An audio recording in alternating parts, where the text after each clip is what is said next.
here. Very good. So we'll start.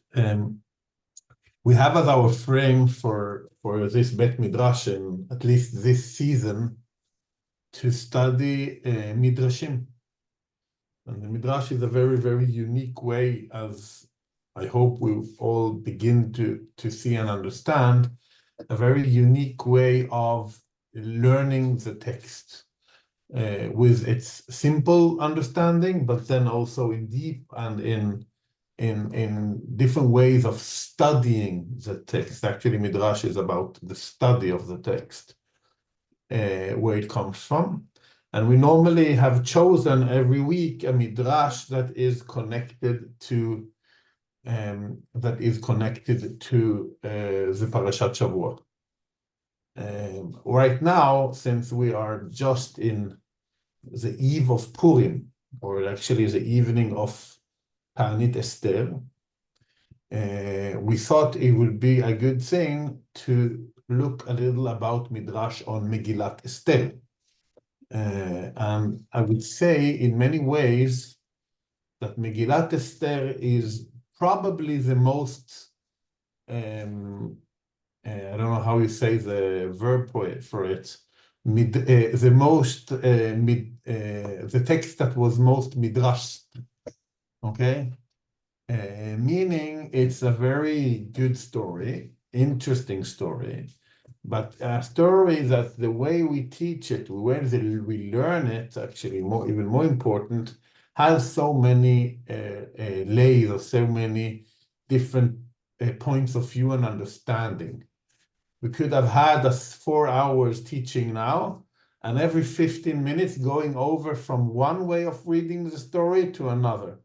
And in every way, we would have read the story according to the Midrash way of looking on the words and what the words want to tell us. We would have we could have found 20, 30 totally different stories in the same story. What I mean is like where the main focus is. If we want to speak about something that is very popular among Jews, unfortunately, I would say, anti-Semitism, it's not hard to take the story and to take it from the point of anti-Semitism. But of course, also, if you want to understand the deep reading of the belief in Hashem, that is not mentioned in the Megillah, or that is hidden in the Megillah, that would be a totally different reading in the exact same story. Or even if we want to read it in the point of view of the women's place in society, and how Esther deals with a very chauvinist society and still turns the whole story on her finger. Or so many, I won't go into all the examples, but you could take the story and look at the whole story from very, very different angles, and then you will say, oh, this story is just telling us about that and that. Yeah, and that you is can add the diaspora aspects, society aspects, like really every single angle you have of society life, of Jewish life, you can find an angle in the Megillah. Yeah, and it's based on the like the very known midrash that we won't learn today, that it's even the Megillah is the end of the story of Mountain of Sinai, because only then the Jews took upon themselves free without being forced following the Torah. That's a totally different angle that you won't see in the first reading, but if you read it again carefully and you like do the Midrash way of studying, you have to do this with the finger. It helps in one way to the brain. I don't think they know, everyone. You have to explain. When you go to yeshiva, people, when they stand and discuss and debate, they do, when he says this, that means from the other angle. So that it's a very common Jewish yeshiva act. I'm not sure everyone experienced it. In the way we turn the text up, down, and we find a new understanding in the text. Maybe that is So I don't think there is any text that has more midrashim or has been more midrashed. I don't know what they have to say it than Megillat Esther, and because of that, it's very, very natural for us to use now, just before Purim, that story to take midrashim. Just to say, what we'll do today is just taking one angle on as a midrash looking on the Megillah. It's so important because of that. I say in the start to understand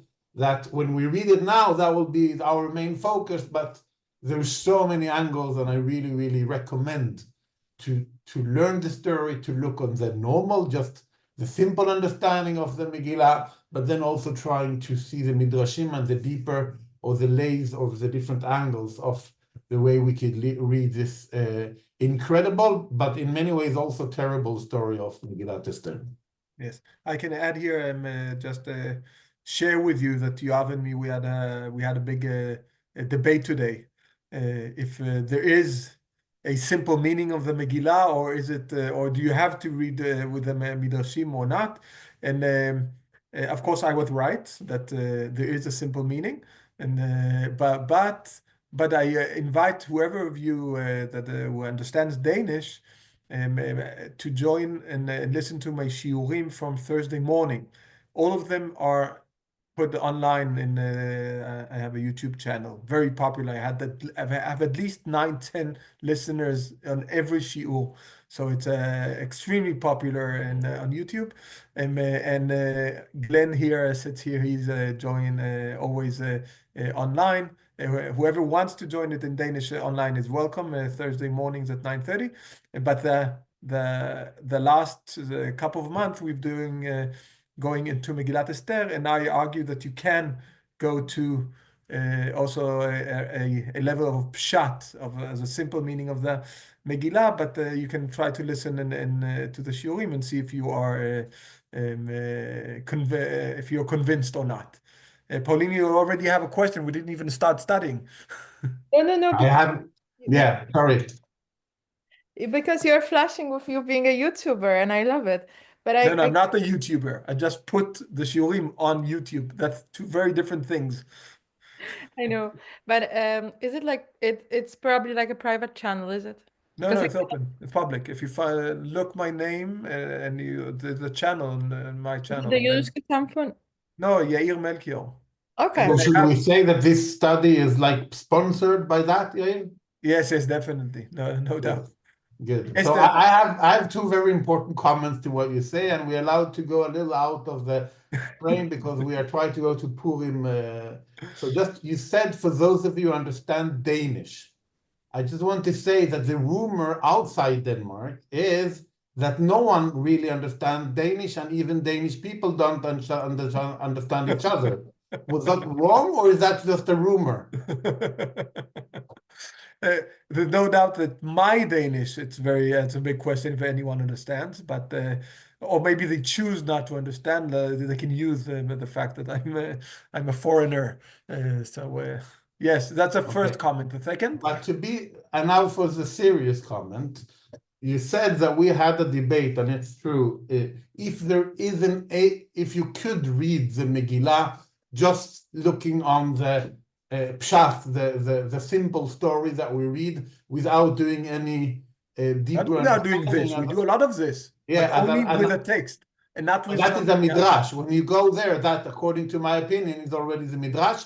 But we won't open the discussion. Just I want to connect it to a real known discussion that was between the commentaries on the Tanakh, or mainly the Torah, I would say, where the most known commentator for the Torah is, of course, Rashi.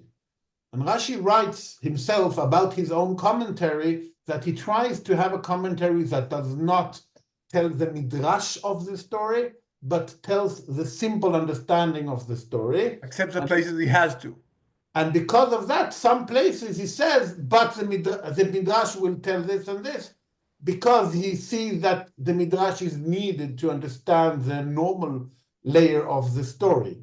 But I have to say, very often he uses that. So even if he says, I try not to do the midrash, he always or very often goes to the Midrash, and he is criticized not by his brother, but by his own grandchild that was also a commentator to the Torah, Rashbam, who says that Rashi did not follow and could not follow the line of being loyal to the simple understanding, and because of that, Rashbam wrote his own commentary to the Torah that he says is loyal to the simple understanding of the Torah without going to the Midrashim. Yes. And as you can guess, everyone who knows my shiurim, who comes to my shiurim, know that my favorite Torah commentator is Rashbam. And but he never said what you said, because whenever he talks against his grandfather, then he says there are some who say that this and this is wrong. But whenever he's agreed with Rashi, then he quotes and says, my grandfather Rashi said that, and he was so accurate, and he proved how. So every time he quotes him that's when he agrees with him, and when he disagrees, he says there are some who say that, because he doesn't just want to make life harder for you, then I will say that according to halacha, the rules regarding respecting or your father and mother are also regarding your older brother. So good luck to you. Yes, I won't say anything about the responsibilities of the older brother, but we'll open that after the shiur. I didn't read that chapter. Okay. Okay. As you understand, we're a little trying to go into Purim mode already. Exactly. So I want to start from a source that comes from the Mishnah. So in that sense, it is not a midrash. It's actually a halachic debate, but that halachic debate has a very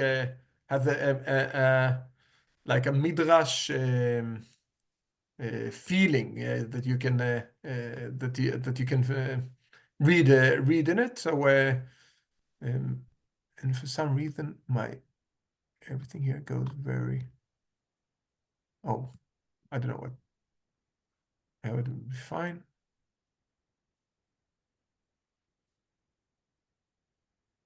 Oh, here, no.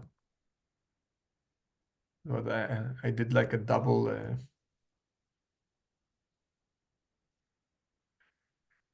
Okay, I'll share it.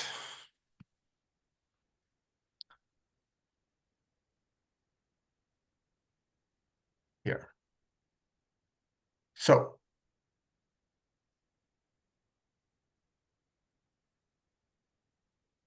the Mishnah in Masechet Megillah brings a debate about the minimal requirement of reading the Megillah, which means like from where must a person read the Megillah in order to fulfill his obligation. Okay, that's a very classic Mishnah style, saying what is the minimum requirement to fulfill your obligation. La'tzet yedei chova. And that is very relevant to a question of what do you do? For example, let's say, what do you do if you come too late to synagogue? Megillah was already started reading. From what point you can't say, I have been reading the Megillah, and you have to do it completely again? That's like the practical question. So, and here we have three opinions. Rabbi Meir says he must read all of it. So from the beginning, you can't, to read the Megillah, to fulfill your obligation of reading Megillah, you have to read all the Megillah. Yeah, that's the first opinion. The second one, Rabbi Yehuda says, he needs to read only from, there was a certain Jew, yes, Ish Yehudi. And the third opinion, Rabbi Yosei, says, from after these things, Achar hadvarim ha'ele. So we have here three opinions of what is the minimal requirement to read the Megillah in order to fulfill your obligation. Now, you can explain like the differences why the first one says, Rabbi Meir says you have to read all of it, and the other comes and say, no, it's enough with a specific. It's actually chapter 1, chapter 2, 5, and chapter 3. Where do you begin from? But when we read the two second ones, it's very easy to see that they go to a very specific direction. What are the two, the one from Rabbi Yosei and Rabbi Yehuda?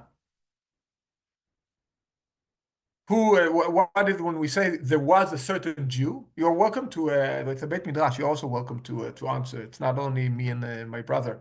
Everyone are, especially when I do such questions. Very simple.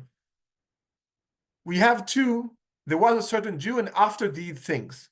What this verse of after these things, what does it refer to? Do anyone remember? You have to remember, because this is the first time in synagogue, the first second that you start doing noise. So the kids are like looking for they look at the pages. When do we come to the first time? And then comes Haman. So chapter 3, אחר הדברים האלה גידל המלך אחשוורוש את המן. So after the thing, the king Achashverosh raised Haman. The second one, Rabbi Yehuda, that was the last, right? Rabbi Yossi. The second one, Rabbi Yehuda, goes, there was a certain Jew, Ish Yehudi. Who is that? Who does that refer to? Of course, to Mordechai, of course. And his real name is Mordechai and not Mordechai. But for the sake of the Shiur, we'll say Mordechai because it's weird to say Mordechai. So this last one says, from the first verse where you hear about Haman. The second one says, from the first verse you hear about Mordechai. So what do we do then with the first one? What is the first sentence in Megillat Esther? Anyone remembers Megillat Esther by heart?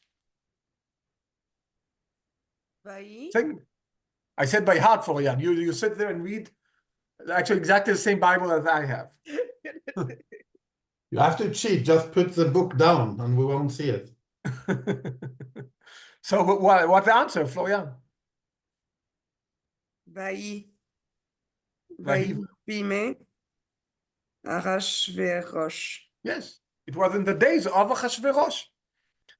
So it's quite interesting here when we look at the three opinions. The first one says you have to read from Vayi Bime Achashverosh. The second says from Ish Yehudi about Mordechai, and the third would say after these things about Haman. And I think that it's very hard to avoid saying that this is a discussion of persons the Mishnah is talking about. And I will even more say that in many ways, why do they debate? What is the second?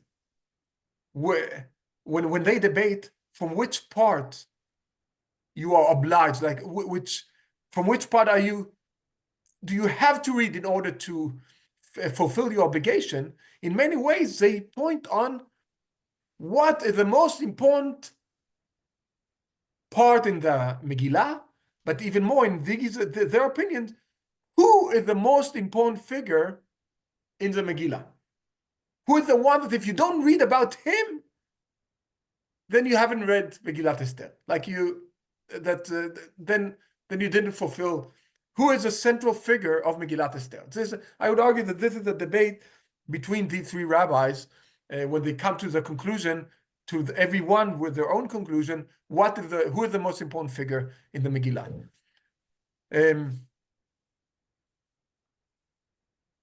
Surprisingly, we lack one person, right? Because the Megillah, as far as I heard, is the name of the Megillah is Megillat Esther, and it's quite interesting that these three. I don't know if it's because they were men or I don't know why or what, but these three decide to take the three manly figures in the Megillah, Haman, Mordechai, and Achashverosh. And you have do you have an opinion about this? Like what? I think first of all, you could say that it was written by chauvinist people and these rabbis are chauvinist. No, just to say it in that way. In second hand, we see how important Esther is. The Megillah is named after her. The rescue comes when she takes leadership. Until the middle of the Megillah, she is passive, and just when she takes leadership, everything is changed. So you could say that the men cause the problem and she caused the solution, but you have to start with the problems. And now someone could ask, why is Mordechai a part of the problem? But there you could speculate and say maybe the way he came forward as a Jew or not, both the way he treated, maybe he was making provocation, as people say today, or the way he told Esther not to tell which people she came from. So that's like the hiding came maybe from him already, and by that making him a part of the problem.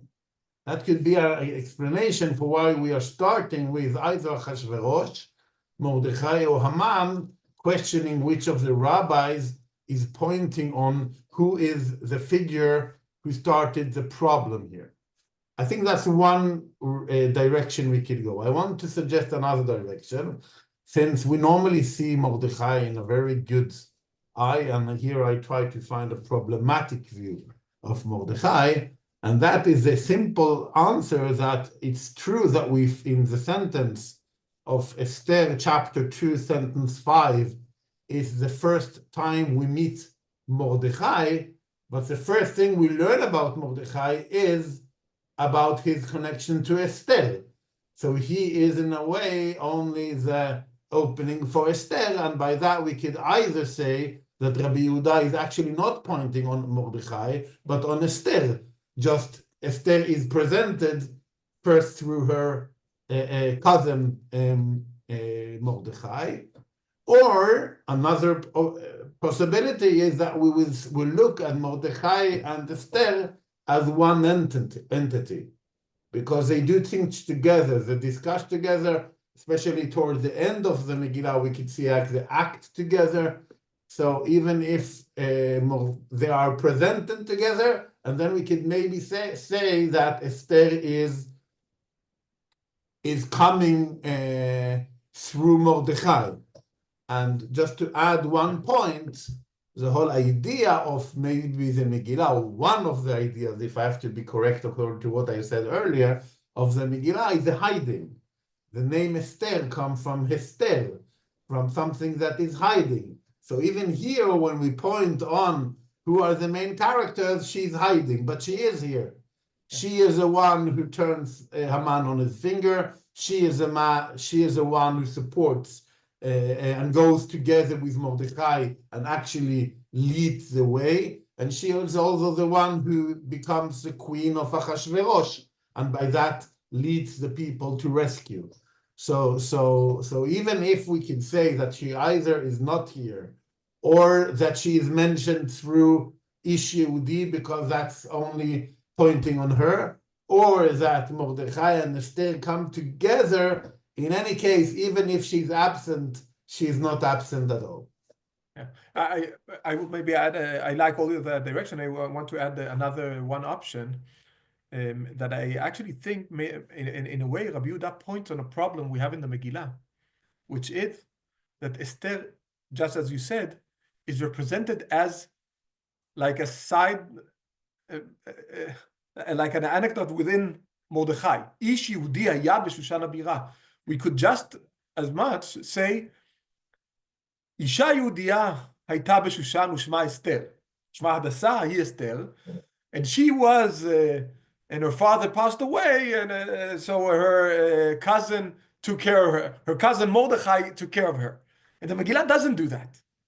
The Megillah chooses to do the vice versa, say, name Mordechai, and only mention Esther as even though the whole chapter is about Esther was being taken, and like the chapter is not at all about Mordechai, only in the finish when Mordechai talks to when Mordechai finds out about the story.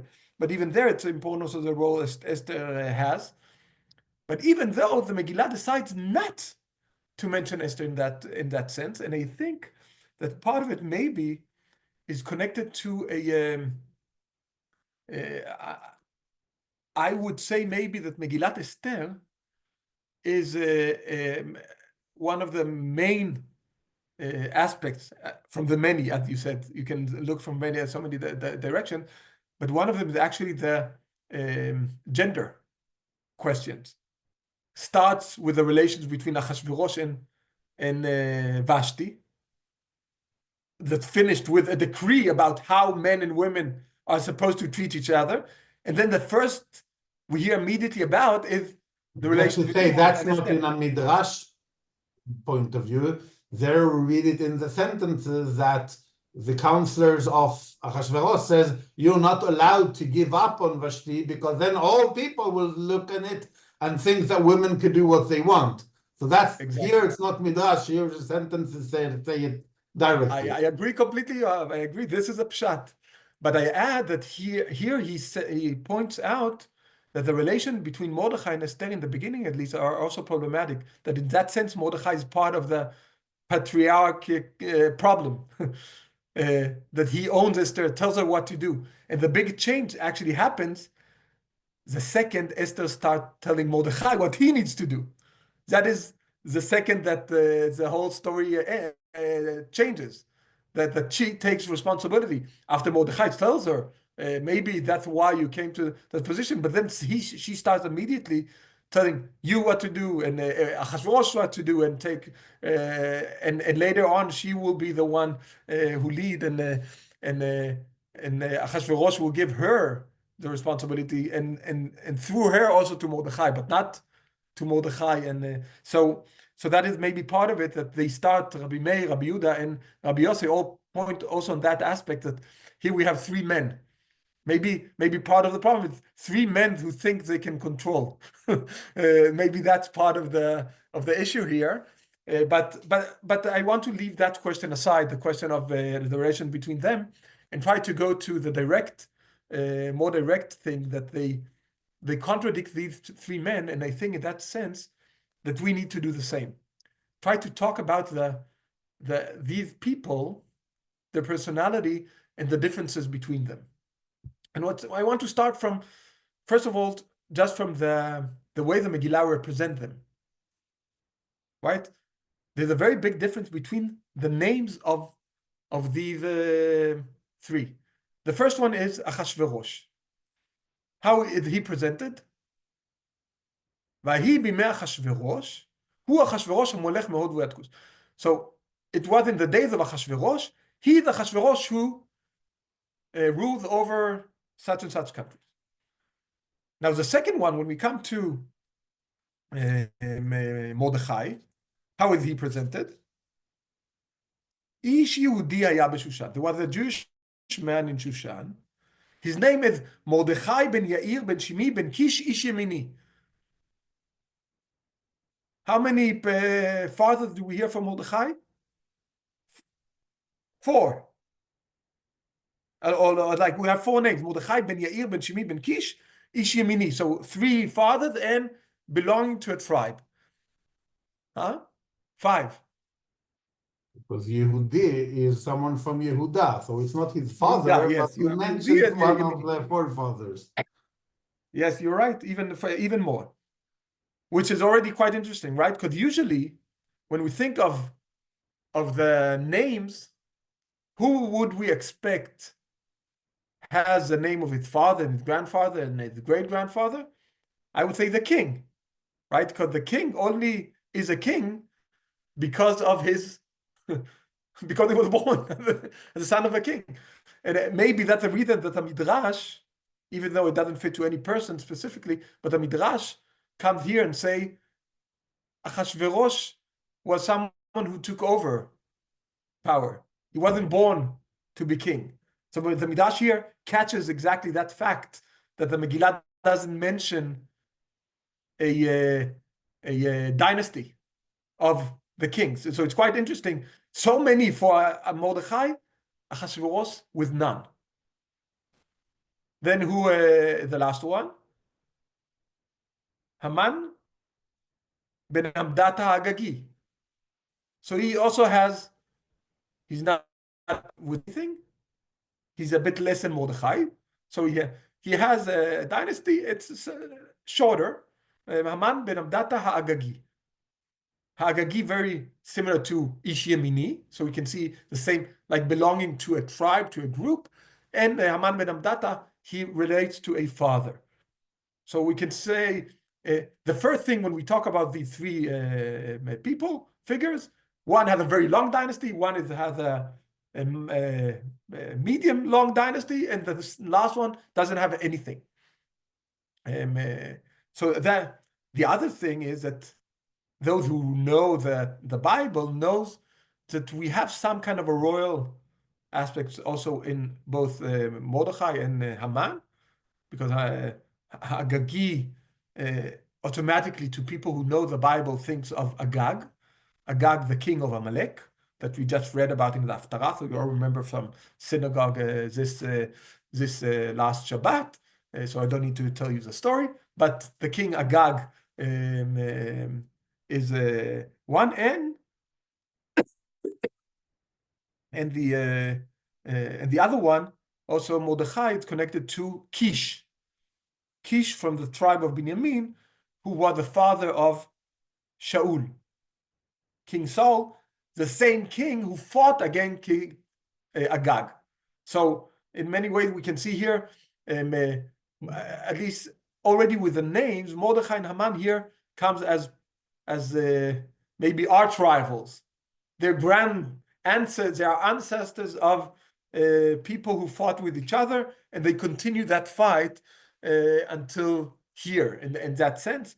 And so that is the first one we can see the differences. Now the Megillah actually gives us a lot of knowledge also about these different persons, what kind of family relations they had, and now we can mention their relations with women, with their.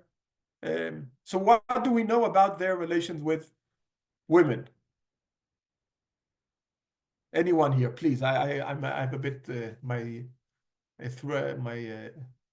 throat is. Anyone want to tell us a bit about what do we know? Let's start with Haman.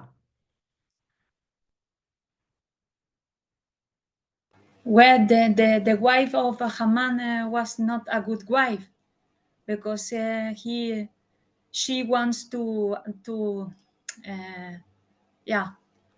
all the time to say you have to do this, but in an evil way. So she was not a good friend for a good wife. But so you do something here. You go against her because of the things she says. I asked about Haman's approach to her. Like, how did he treat her? What the relations between Haman and his wife? I'll jump in and say that she's very supportive of him, and he's listening to her advice. Exactly. Yes. So he actually respects his wife. She goes for her to support. We know that he has probably some kind of a special connection to his children, because it's very important for the Megillah to underline that his 10 sons were hanged, right? So it's like he has a big family. They are connected to him. So the fact that they are hanged together with him, they are part of their tribe. They are a strong tribe. They are connected very clearly. So I would say he has a very, very strong family, like conservative family values. I would say Haman has in a very, and I don't say in a bad way, like in a very like traditional, respectful, maybe even not traditional. He goes and takes advice from his wife, which is usually not something that you're proud about, right? In that time, you would maybe think that this happens behind the scenes. No, he goes in front of his friends. right? He gathered her and his advisors. So it's something that he does. He doesn't hide the fact that he listens to women. Maybe you can take it against him, but this is he treats her with respect and relies on her. With Mordechai, we don't know anything about his wife, but there are hints in the Megillah that Esther was supposed to be his wife. There are hints in the Megillah. I can't say it clearly 100%, but actually in ancient time, when someone took his cousin under him as a guardian, the expectations was that he will marry her when she comes of age. That's something very regular at that time. And the Midrash goes and says specifically, say lekachal Mordechai lo lebat, that it's like lebat means lebait, as home, bait ishto hi beito, almost as a wife. So he adopts her, but she's supposed to marry her. It's not a problem to marry your cousin at that time. It's we only later found out that marrying cousin can give genetic problems. It was actually very expected. So this interpretation can also explain why he's so close to her. Also after she and why she listens to him, not only as her guardian but as her someone that like they were almost supposed to be married. And of course he takes care of her a lot. What do we know about Achashverosh and his wife? Yeah, that's a bit less. Which one? Exactly, which one? Thank you. Both of them. Both of them. We can see, we can take that the first one with Vashti. He invites her to go in front of everyone during the feast. That is treating her in the worst way, because we all know what happened when you bring women into when people are drunk. Now I don't even go to the Midrash about that he asked her to come naked and stuff. Not even that direction. Inviting her to come in the time where all the men are completely drunk is a complete humiliation of his wife. And we can see the part that almost everyone don't notice, right? Because after Achashverosh falls in love with Esther, right? This is like the most romantic, that he sees her and immediately he can see something in her that he doesn't see in anyone else. So we expect that everything is in place, right? And only a few verses afterwards,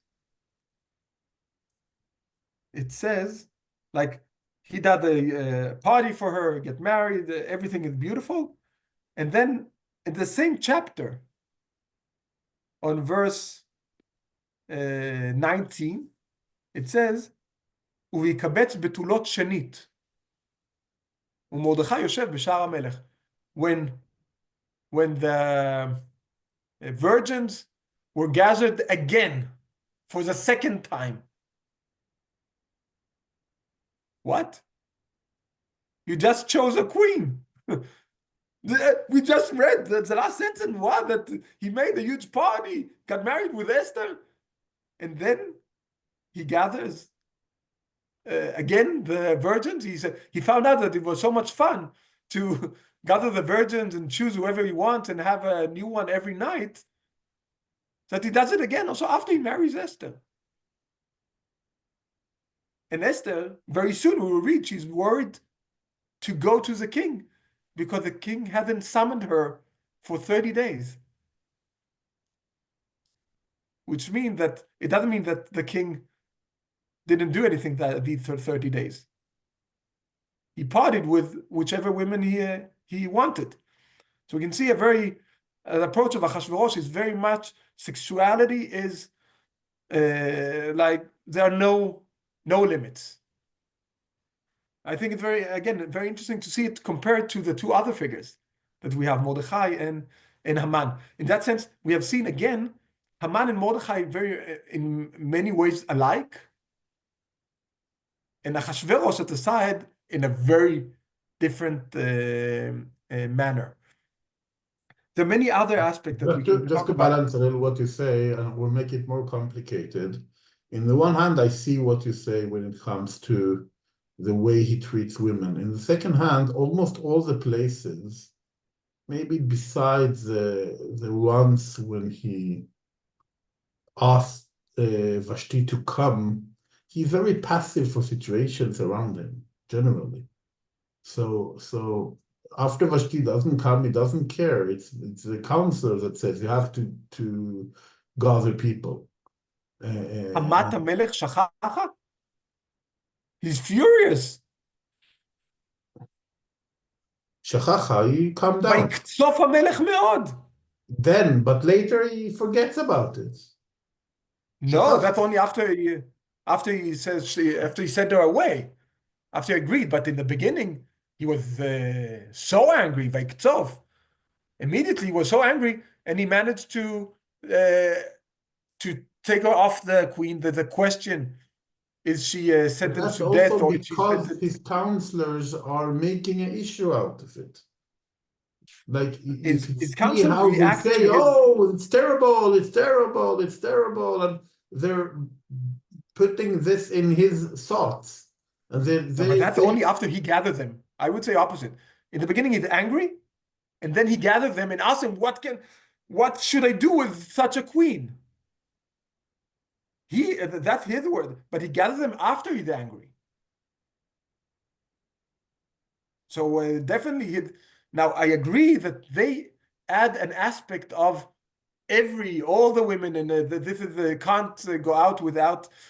I said in many But you ways. see the generally in debate. his life that throughout the story, even regardless of what it is, when it comes to gather these women, it's his counselors who say it. When it comes with everything that Haman does, he does it. He goes to Achashverosh, he gives him money and do the whole thing. Even after he has lost his trust in Haman, and he kills Haman, yes, and he gives the house of Haman to Esther. He's passive for his own, and he tells Mordechai and Esther that they have to solve the problem because he doesn't know to lead anything himself.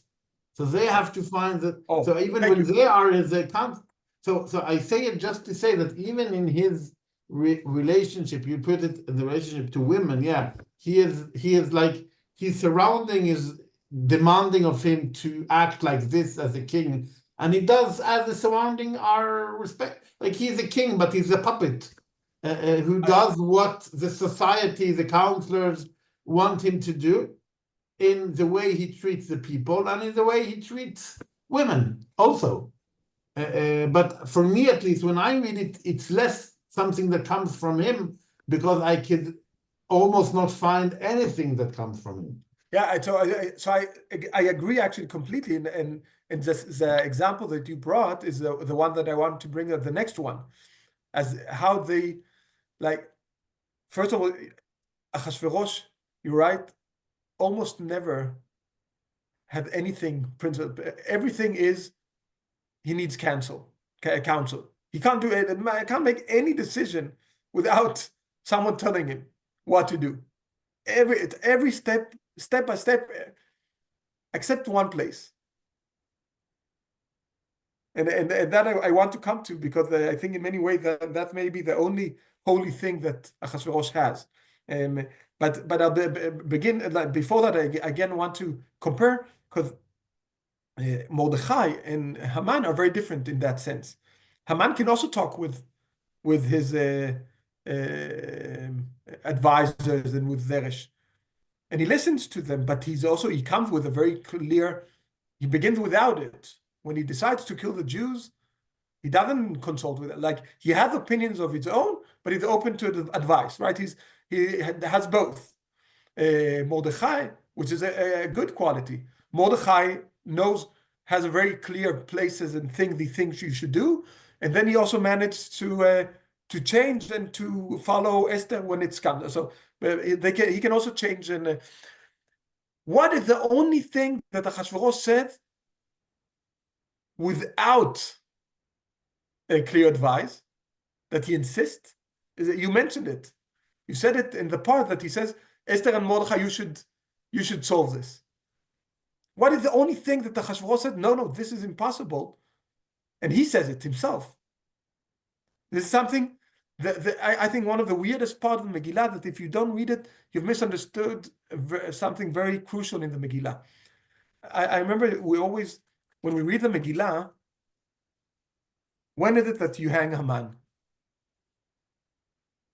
You hang Haman at the end of chapter 7. 7, yeah. And we still read 3 chapters more. And you would think that this is what you're supposed to finish. You killed the bad guy, the good guys won, and now everyone lived happily ever after. So he wanted to kill Haman when he thought he wanted to be with his wife. That Yeah. was, then he had an opinion. Because it was But also about killing a women. man, he needs someone to tell him. He needs someone to tell him, there's a tree. Also that he needs someone to tell him. He doesn't know what to do with a man. He needs someone to tell him that. But what the only thing he says, which is we think in that point that the story is finished. And then weirdly, we read the next on verse 3 in the next chapter, that Esther begs the king and cries that he will save the Jews. And you say, like, why does she need to beg and cry? Like the bad guy was killed. So what? Why does he need to beg and cry? And the king's answer is, An order I ask that you, not the Joav. king- And someone else. What did the not me. king answer? Anyone? It's hard to go back and forth. We had to be prepared well to the show. Yes, huh? Yes, Flo? I'm just going to repeat what you have said. An order. He says no, which is crazy. He knows with an explanation. He says no. She said why? He says why? Because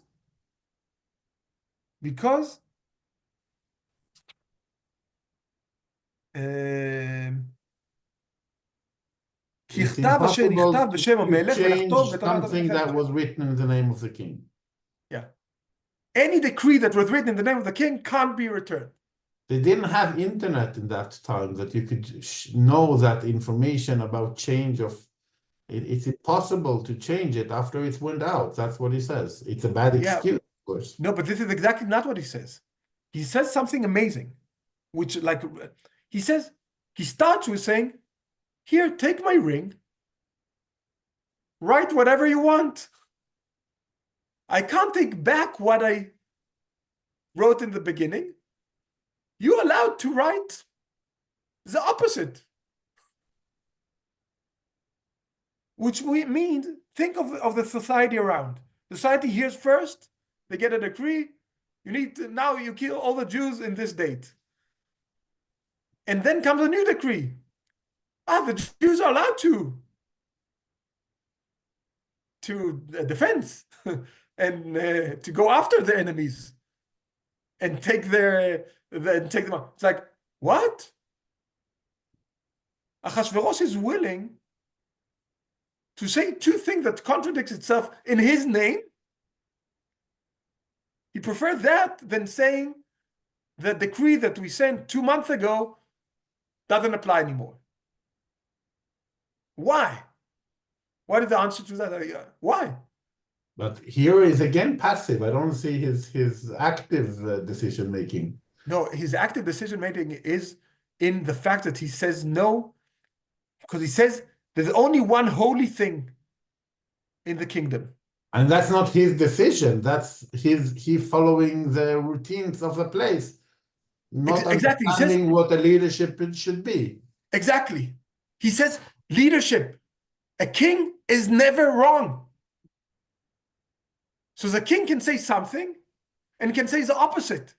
But one thing he can't say I was wrong, because the king has to be perfect. So he here insists I know on a some value. politicians in our time who have the same attitude, but I don't want to speak too much. Yeah. It's amazing. I won't say it's not. And I think that politician's relationship to women is also quite famous. I didn't read the gossip in the end of the paper. I don't know. Yeah, but I mean, we all. I don't know which politician you thought about, because I could think about many different ones. No, but I can say very clearly when you talk about, for example, President Trump, who many times can say one day can say one thing, and then 2 months after say like that. He did it now. He He did that told today. of the whole world 30 days ago that, or less, that all the Palestinians in Gaza will move out. And today he said no Palestinian will be forced out. Yeah, but he didn't say I was wrong, right? Yeah, exactly. He's never wrong. And think of when you talk about the competition of the virgins. I think that Trump was very famous on being responsible of Miss Universe, right? That he owned the rights. He didn't get married with all of them. Maybe some of them only. Yeah, but we overheard his. So in that sense, you can see very similarity. You're very right between him and him. But now I want to come to the most important. So now we see a bit about the differences between the three, and we can understand why. We can't yet understand why, and why do the rabbis discuss which one you should is the most important not to avoid, which one you can't read the Megillah without him. And if I can take I would argue that what you have here is that they discuss who should we go after. The one says it's like in the movie, you have the good, the bad, and the Ugly. And the ugly. So in many ways, it's a bit the same, right? You have the good, Mordechai, the bad, Haman, right? Like very in their values. And then you have the ugly. The one that's like, I don't know about how Achashverosh looked like, but I mean in the deepest sense, in many ways, these are the three. You have a very clear evil aspect in Haman, very like good aspect in Mordechai, and Achashverosh, who is like, we can't really, like, what do we do with such a figure? And here I want to, I know you have two hands up, but I also want to read the Midrash that we wanted to reach in order to, so we'll come back to you, Michael, in the flow. I'm sorry that we'll keep you waiting, but we'll be back to you. And I want to show you that the Midrash in the Talmud, about the very second that Esther, Haman, and Achashverosh sits together, the peak of the, like this is the most, the tension is at highest. You can hear the music in the back, and what is going on?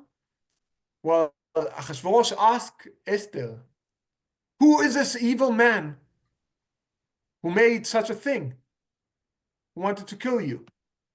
And then what like a Midrash comes and says? So, and Esther said, an adversary, an enemy, is this wicked Haman. Okay, this is the word from the Megillah. Rabbi Elazar said, this teaches that she was in fact pointing towards Achashverosh.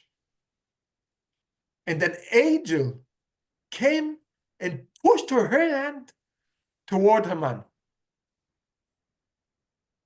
This is very bad. Why do the Midrash say? Why do Rabbi Elazar say it? Rabbi Elazar says because it's such a long sentence. Ish, Tsar, Ve'oyev, Haman. Why do they wait so long? Because he starts actually pointing someone else, and that's only at the end comes to Haman.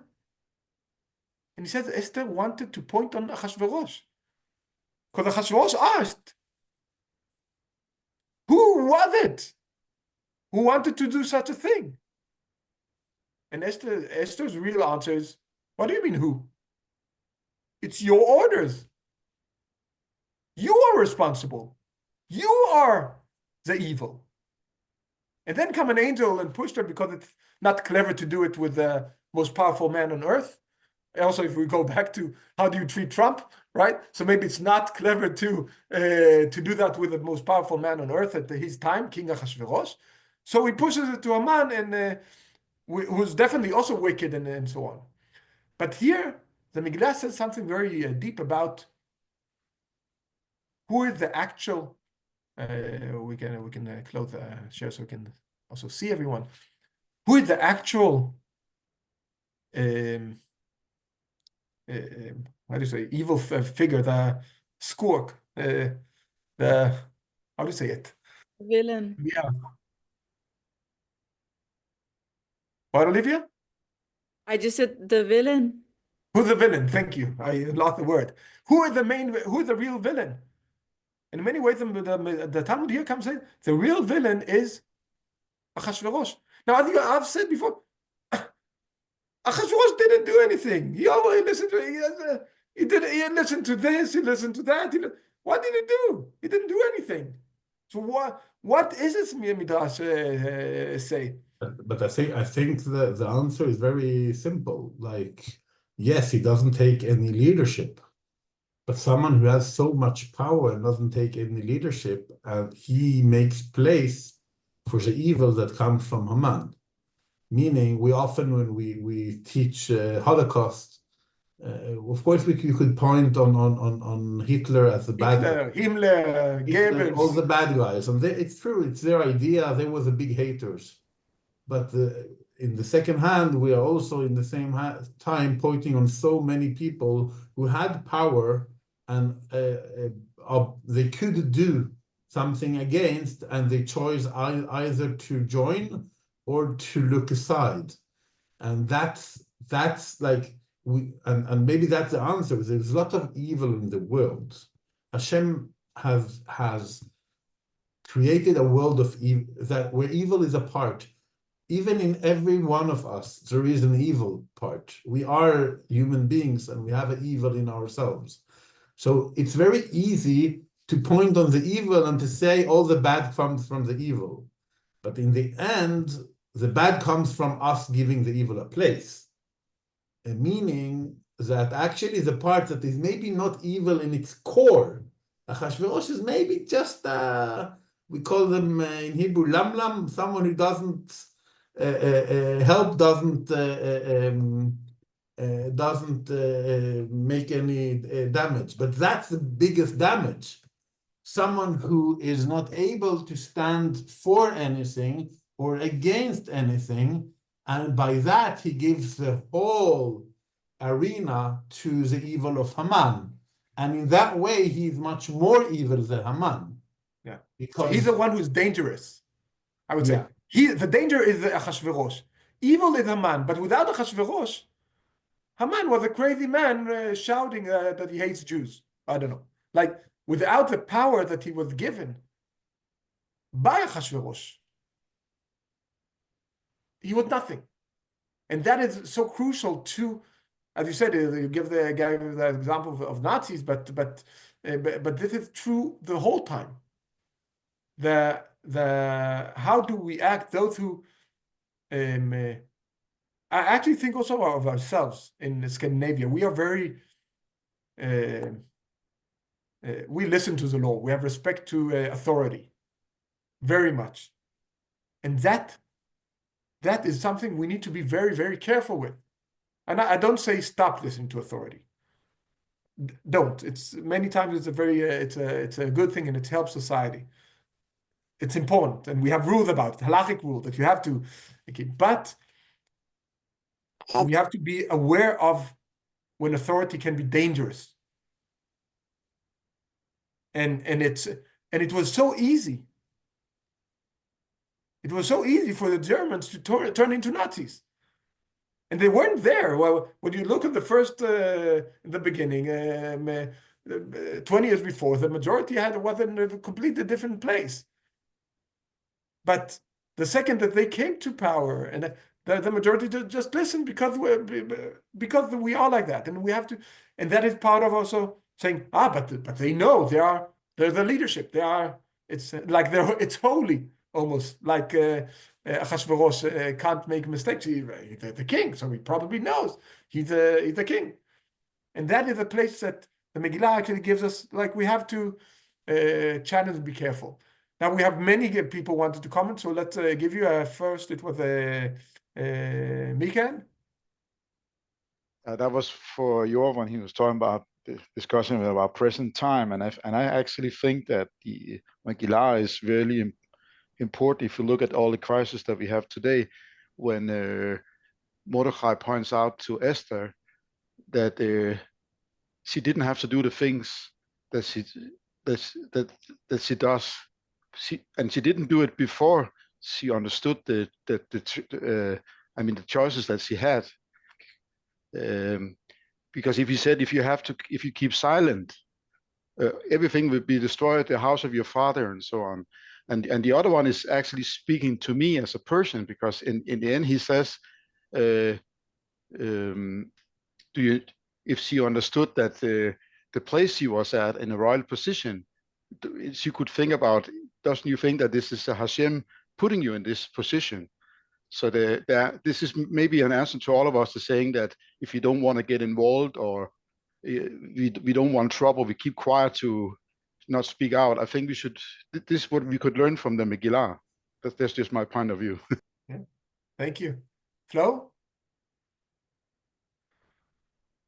I answered my own question. I'm good. Good, thank you. Tikva? I think one thing is very important also to remember that many people became Jewish. Many people convert in the end of the history. There was Jewish soul there also. So this Yes, is you're right. So many. This is also a thing that the Megillah adds to. Definitely. Yes, and Esther. Yes, the Ahasuerus was Esther, bad it's your Megillah. So. I know. You know, Ahasuerus was so bad guy because he made a party to show up all the treasures from Beth Hamikdash. I have learned. According to the Midrash, yes. Yeah. So that's why he's the main bad guy, and he didn't force anybody to come to his party. Even there was kosher food, and I understood that Mordechai was there and trying to stop them to go and have the party. And said, don't go there, please don't go. Yeah, but hey, what's the problem? There is kosher food and everything. So he was so deceitful. And even Jews were having their own section. They didn't need to be with others. So very deceitful and bad Ahasuerus. But for me, Haman looks like the bad guy because he's doing the dirty work. In the end, and Ahasuerus go along, of course, he's happy. Okay, if you want to do the dirty work, I will pay you. Go and do it. Yeah. That's So I would say I agree with you that, but of course it's very clear that both of them share the responsibility, and you can ask, is it the ideologist, the one who has the views, anti-Semitic views and like evilness within him, or the one who gave him power? Both of them are, of course, very problematic. As you see, the rabbis also discuss. One rabbi says you should focus on the one, and the other rabbi said you should focus on the other. But maybe the last aspect that we can also talk about current society, and I connect to what you say about the Mishteh, that the ruling, and this is about our society, so I think it's very important, the ruling that they send after Vashti doesn't listen to Achashverosh, and they send to everyone, is להיות כל איש שורר בביתו ומדבר כלשון עמו. Each man should rule his home, his house, and speak as his people's language. And in many ways, he comes and says, we have every man for himself. Hashtiya kadat enones. The drinking, no one forces. Whoever wants to drink, this is a place no one forces. This is like extreme liberalism. Everyone, like everyone rules is in his own home, which is a very weird thing for a king to say, right? A king said, no, you should all listen to me. And his decree that actually everyone, you rule your own home. And I think in that sense, that is also something we can learn to our society today. Isn't it? What? It's the Yantel of them. That as long as you don't damage anyone, you can do what you want. Like everyone for themselves. That's what I want to say. Exactly, yeah. And I would say that this is maybe the other part that when Achashverosh actually gives a very evil, because that is actually evilness. Because taking care of the other is in responsibility, is a very essence of the Jewish thought and of humanity. I think it's We saw not. it when We don't we have monopoly on studied. that as Jews. We saw it when we studied in the Pirkei Avot, where it says the one who says mine is mine and yours, he is the evil. Yes, Because it's separating people from each other. exactly. Even worse than the one who steals from the other, but at least has a relationship. In a way, I want to also to try to gather us together and to see just as an inspiration from the story of the Megillah, because we live in a time where our hearts are hard and it's easy to be afraid, and because of that to go to our own bubbles and say, okay, I don't know, it's too big for me to do anything for the hostages, for the climate of debate that is around us, for the hate that we see around us, towards us, but also in between us, and all the direction. It's too hard. So we'll go into our home, as you say. And I think here we can see it, in addition to maybe Mordechai and Haman, who are, of course, the pictures of a persons who either lead the belief in Hashem or the good, and the other side, the hate and the bad, we would say. As this Midrash shows us, the responsibility of Achashverosh in the one hand, to be one who, okay, is in power, but doesn't really care. And as Jair said, everyone for themselves. And how bad that is and how much destruction that leads to. But then in the other hand, as we heard from Michael and others saying, we have Esther, the one who tries to say, but I can't solve the problem. And there Mordechai tell her, it's either you take responsibility or you go your way, and maybe the help will come from another place. Saying you are in a position, you could stand up, you could do something. Don't say it's not my issue. Don't go into your bubble and think that things will be better. It's your responsibility to go out of your safe comfort zone and do something, because there are things out there that are bad. And when she does it, she creates the savior for the people.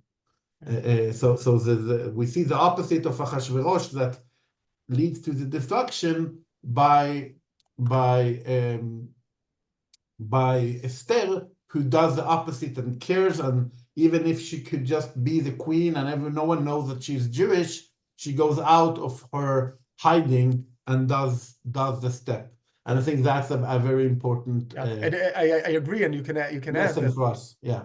Yeah, and I agree, and I can add that the action she asked the others to do. She said, I am in a position to do something, but you are also in a position to do something. And she tells them, Lech knos et kol hayudim, go gather all the Jews, and which we do today in a Beit Midrash with Jews from all over the Nordic countries, despite the distance. But we should also do in our communities to go out of our bubbles and go to. So I look forward to see all of you, at least those who are in Denmark, Thursday reading the Megillah, but all the time. Like, this should be an inspiration. Lech knos. Let's gather and take the responsibility that we need to take. Thank you all. And have a good Purim, and Bezrat Hashem also we get Besorot Tovot, good messages for the situation around us when we are in Tzarot, and hope and pray, as we do now with the fast that is tomorrow. The fast is our approach towards Hashem when there are Tzarot, when there are hard things, and I would believe that our prayer and our fast is opening some doors up there to get us closer to a Savior, to secure to happiness and to peace. Thank you all.